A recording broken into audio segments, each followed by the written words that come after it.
In 2003, a man by the name of Kevin Mannis listed a small cabinet on eBay but claimed it was anything but normal. According to sources, the original post stated that the intricately carved box was previously owned by a Holocaust survivor from Poland and had an evil spirit sealed inside, namely a Dybbuk from Jewish mythology. What is a bit creepy is that the original owner allegedly wanted the box to be buried with her, but after she passed away at the age of 103, did not have her wish fulfilled since it went against the rules of an Orthodox Jewish burial. So instead, it was sold at an estate sale by her granddaughter, who told Mannis that her grandmother had instructed her to never ever open the small wine cabinet. Reportedly, when Mannis offered to let her keep it, she broke down crying and screamed that she didn't want it and asked Mannis to leave, cabinet in tow. Nothing could prepare him, however, for the troubles that the cabinet would bring him and those around him, as he brought the cabinet to his furniture repair shop where he hoped to refinish it and gift it to his mother, only for one of the employees to see a man trashing the store and yelling before disappearing without a trace, except for the smell of cat urine. When he presented the cabinet to his mother for her birthday, he stepped away for only a moment before finding his mother in a catatonic state, eyes fixed on the Dybbuk box. He would go on to add that his mother had suffered a stroke and had lost her ability to speak, and although she has since regained that ability, at the time, she would write a message to her son stating that she did not want his gift. He would go on to attempt to pass the cabinet on to his sister or his brother, both of which would not last more than a week before returning the box to him, stating things like the fact that the doors would continue to open and refuse to stay shut, and it reeked of cat urine. An older, middle-aged couple whom he would sell the cabinet to through his business would even eventually return it without even asking for a refund. In addition, when sleeping in the same house as the box, everyone reportedly shared the same reoccurring nightmare of being attacked by what he described as a gruesome, demonic-looking hag. Believe it or not, Mannis would receive plenty of interest in the item through eBay, and had relatively little to no issue selling it. As the cabinet would go on to change hands, many would report having similar strange occurrences like that of Mannis, with one owner even making a website to document them, eventually selling the rights to a studio to make a film based on it, directed by Sam Raimi. This would eventually end up in the hands of Ghost Adventures' Zach Baggins, who would display it in his haunted museum in Las Vegas. In 2018, rapper Post Malone would begin to experience a string of bad luck, which some would relate to his recent visit of the museum, and specifically, his interaction with the box. The absolute worst part of the story is, however, that it's not real. Mannis revealed in 2021 that the entire story was fabricated, and he was actually a writer, and was simply interested in writing an interesting story. Despite these claims, however, many still claim that to this day, the box has supernatural properties, as well as being one of the most haunted objects in the world. But what do you think? The Dybbuk Box, fact or fiction? Let me know down in the comments below. Before we go on to the next entry, I asked my subscribers if they've ever owned anything haunted, and to my surprise, 33% of you said you did, with one user by the name of Badlam even stating that they bought a music box from an old man at a flea market that randomly plays notes on its own. Maybe even more surprising was the fact that not a single person said that they did not believe in ghost possessions or hauntings. If you would like to be a part of next week's poll and have a chance to have your story featured in the next video, subscribe so you don't miss it. When you think of haunted, cursed, or possessed items, you probably think of dolls, music boxes, or Furbies, but probably not chairs. Well, around the year 1701, Thomas Busby owned a totally legitimate business counterfeiting coins, along with his partner Daniel Outie in North Yorkshire in the UK. The two men, despite having a bit of an age gap, were great friends and business partners, making lots of money together. Busby would even actually end up marrying Outie's daughter, making Busby Outie's son-in-law. Things seemed to be going well for the partners until there was a heated argument between the two men in 1702. There are multiple facts about this story that change depending on who you ask, like the reason behind this argument, but it seemed like it was either about Busby's treating of Outie's daughter, or a disagreement about the counterfeiting business.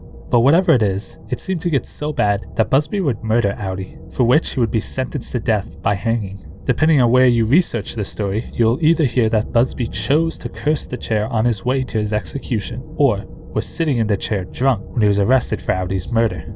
Either way, the cursed chair remained in the pub and became something of a game for locals, drunkenly daring one another to sit in it. All fun and games, except it seemed to be anything but, as although it's hard to verify, Some claim every person who sat in the chair died, without exception. Even a woman who reportedly tripped and fell onto the chair later died of a brain tumor.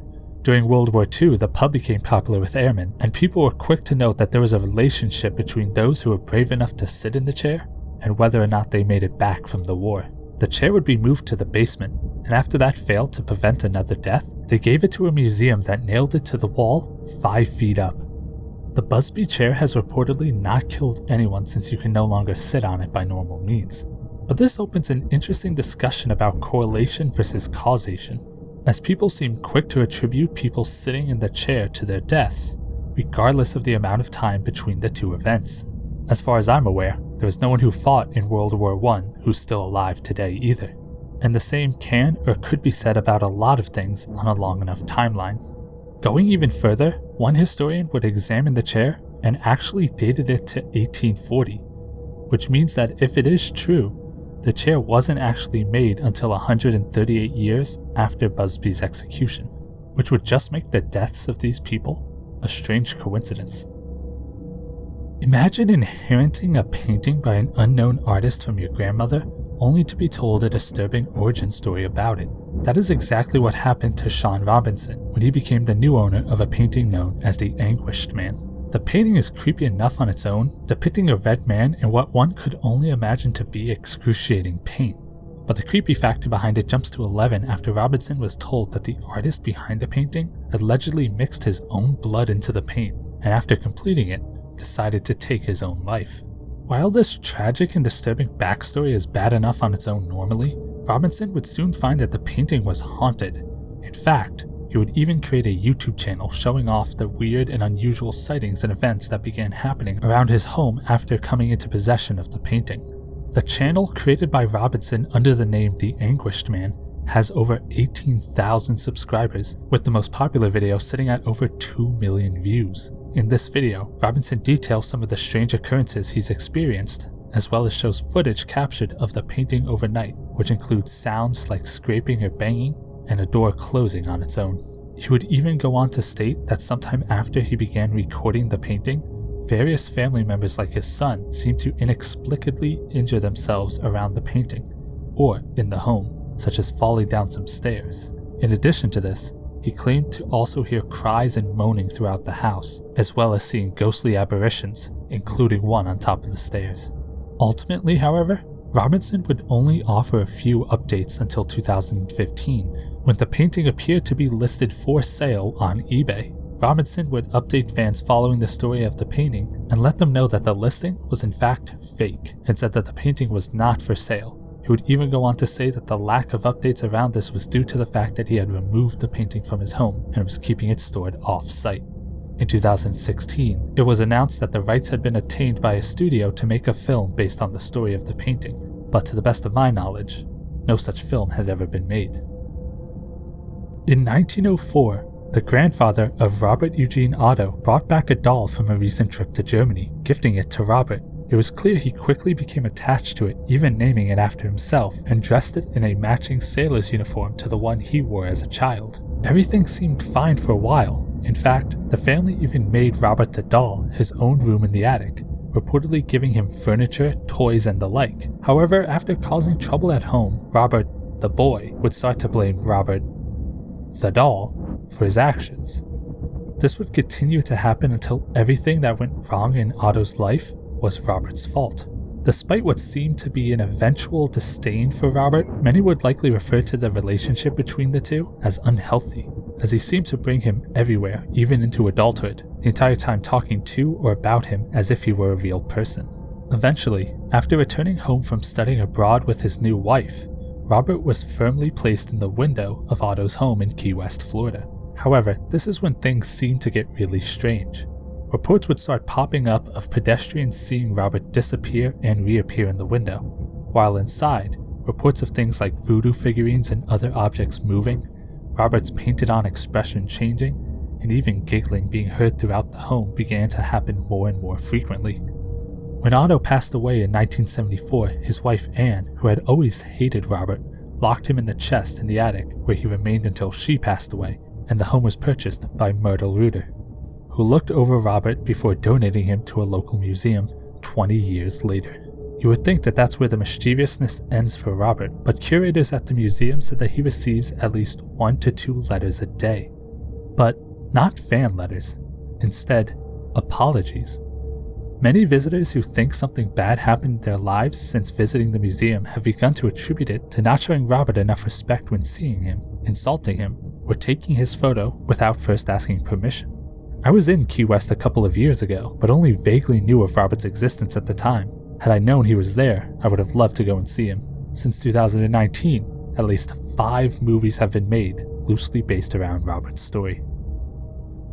James Dean was an American actor known for having a relatively short, but culturally significant film career, making him an icon even today, although he passed away in 1955. In addition to acting, however, Dean also had an affinity for racing, and had recently purchased a Porsche Spyder he intended to use to do just that. On September 30th, 1955, Dean drove the Porsche lovingly named Little Bastard down US Route 466 on the way to another race, but would unfortunately collide with another vehicle, killing Dean in the crash. The Porsche he was driving was determined to be totaled by the insurance company, meaning it would cost more money to repair than the car is worth, or that it flat out could not be repaired. However, someone would still buy it, and after discovering it was not repairable, toured it around the country with the National Safety Council. At this point, no one would really blame the car for Dean's death, but this would soon change as a number of strange occurrences would begin happening surrounding the car, leading some to believe that the car was cursed. For example, when in storage, in March of 1959, the car would actually catch fire, melting 2 of the tires and damaging some of the paint. Despite this, Little Bastard was mostly undamaged. The owner would go on to sell off 2 of the other remaining tires, but that would reportedly end in both tires exploding while on the car of the man who purchased them, both at the same time, causing him to drive off the road. The stories, however, would only get more sinister, as unconfirmed reports of the car falling and injuring those around it on multiple occasions, such as while it was on display in Sacramento, reportedly falling, resulting in the broken hip of a bystander. Some would even begin to pass around the story that on another occasion, the car had fallen and killed a man by the name of George Barkis while it was being transported. A lot of these haunted item stories have ended with the item in question being tucked away or sealed off, preventing it from being interacted with again. But to tell you the truth, this is likely not the case for Little Bastard, since no one really knows what happened to James Dean's Porsche. In 1960, it would actually reportedly vanish from a boxcar it was stored in while being transported from Miami to Los Angeles. In fact, a bounty would be put out in 2005 for over $1 million by someone looking for information about what happened to the Porsche and where it is now, but no one would ever be able to answer that question. Some believe the man towing the car fabricated the story of its disappearance just to keep things interesting, but to this day, no one really knows. Well, that's it for now. Be sure to like the video to help the algorithm and subscribe to see more content like it. If you enjoyed this video, why not check out this one, where I cover hoaxes that fooled everyone. I'll see you next time.